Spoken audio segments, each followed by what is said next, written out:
ప్రగతిశీల యువజన సంఘం ఆధ్వర్యంలో ఈరోజు కోట రామచంద్రాపురం ఐపీడీఏ ముందు ధర్నా నిర్వహించడం జరిగింది. ఈ ధర్నా కార్యక్రమంలో పీవైఎల్ డివిజన్ కార్యదర్శి, సహాయ కార్యదర్శి గురుగండ్ల ప్రసాద్ రెడ్డి, తగరం బాబురావులు మాట్లాడుతూ కేఆర్ పురం ఐటీడీఏ నందు ప్రతి బుధవారం గిరిజన దర్బార్ను నిర్వహించాలని, పీఓ అందుబాటులో ఉండాలని అన్నారు.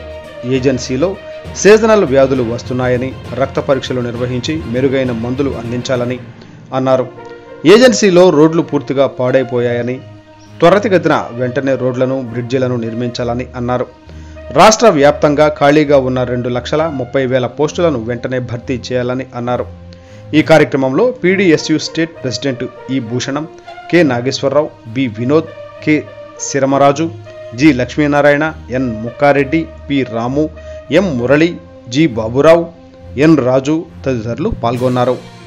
ఐటీడీఏలో పీఓ గారు గిరిజన దర్బార్ నిర్వహించాలి. ప్రతి బుధవారం పీఓ గారు అందుబాటులో ఉన్నారు. రెండవది, ఏజెన్సీలో ఆదివాసీ గ్రామాలకు వెళ్ళే 7 మండలాల ఆదివాసీ గ్రామాలకు వెళ్ళే రోడ్లు రాష్ట్ర వ్యాప్తంగా పూర్తిగా చందరవందరగా తయారయ్యాయి. ఇవాళ ప్రజలు ప్రయాణానికి రోడ్లు అనుకూలంగా లేవు. ఇవాళ ప్రజలు బయటికి వెళ్తే మళ్ళీ తిరిగి ఇంటికి వెళ్తామా అని కూడా ఇంటికి వెళ్ళే పరిస్థితి లేదని ప్రజలు భయప్రాంతులకు గురవుతున్నారు. కాబట్టి రాష్ట్ర వ్యాప్తంగా పాడైపోయిన తారు రోడ్లను వెంటనే నిర్మాణం చేపట్టాలి. రోడ్లకి పైన ప్రవహిస్తున్న కొండవాగులపై ఎత్తైన బ్రిడ్జిలు నిర్మాణం చేయాలని చెప్పేసి మేము ఈ ప్రభుత్వాన్ని డిమాండ్ చేస్తున్నాం. మరి ప్రధానంగా రాష్ట్ర వ్యాప్తంగా చూసుకుంటే ఏ రంగానికి సంబంధించి అయితేనేమి ప్రభుత్వ ఉద్యోగాలు 2,35,000 పోస్టులు ఖాళీగా ఉన్నాయి. ఆనాడు 2019లో జగన్మోహన్ రెడ్డి నన్ను గెలిపిస్తే ప్రతి సంవత్సరం జాబ్ క్యాలెండర్ తీస్తానని మాటిచ్చి అతను గెలిచి అసలు జాబ్ క్యాలెండర్ తీసిన పాపానే పోలేదు. ఇవాళ చంద్రబాబు నాయుడు 2024లో అనేక హామీలు ఇచ్చి అధికారంలోకి చంద్రబాబు నాయుడు వచ్చాడు. మేమైతే ఈ కూటమి ప్రభుత్వానికి మా ప్రగతిశీల యువజన సంఘం తరపు నుంచి ఒకటే డిమాండ్ చేస్తా ఉన్నాం. రాష్ట్రంలో ఉన్న 2,30,000 పోస్టులను వెంటనే తక్షణం భర్తీ చేయాలి. నిరుద్యోగాన్ని ఇక్కడి నుంచి నిర్మించాలని చెప్పేసి మేము ప్రభుత్వాన్ని డిమాండ్ చేస్తాము. ముఖ్యంగా ఇటు ఏజెన్సీకి అటు మైదానానికి మధ్యలో జంగారెడ్డిగూడెం మండలం పట్టినపాలెం గ్రామం దగ్గర జల్లేరు జలాశయం మీద 9 సంవత్సరాల బట్టి నిర్మిస్తున్న బ్రిడ్జి పనులు ఆగిపోయి 9 సంవత్సరాలు అయింది. ఇవాళ ఏజెన్సీ నుంచి జంగారెడ్డిగూడెం హాస్పిటల్కి వెళ్లాలన్నా ప్రభుత్వ వర్షాకాలం వస్తే ఆ జల్లేరు వాగు పొంగి ఆ వాగులో అనేక మంది ప్రజలు కొట్టుపోయి ప్రాణాలు విడుస్తూ ఉన్నారు. అయినా ఈ ప్రభుత్వానికి పట్టట్లేదు.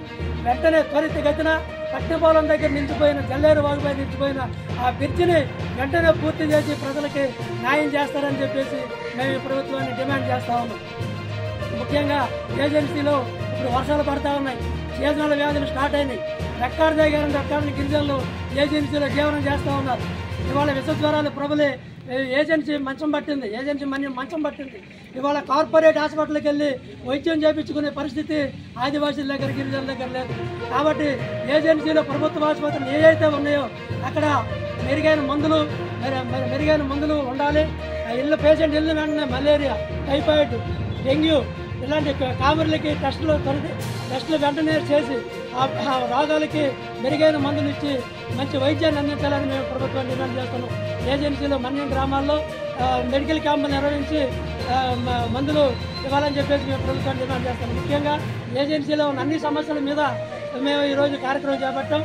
పీఓ గారు కలిసారు. పీఓ గారికి మేము మెమోరాండం ఇచ్చాం. కాబట్టి ఈ సమస్యలన్నింటినీ ప్రభుత్వాలు వెంటనే పూర్తి చేయాలని చెప్పేసి ప్రభుత్వాన్ని డిమాండ్ చేస్తాం.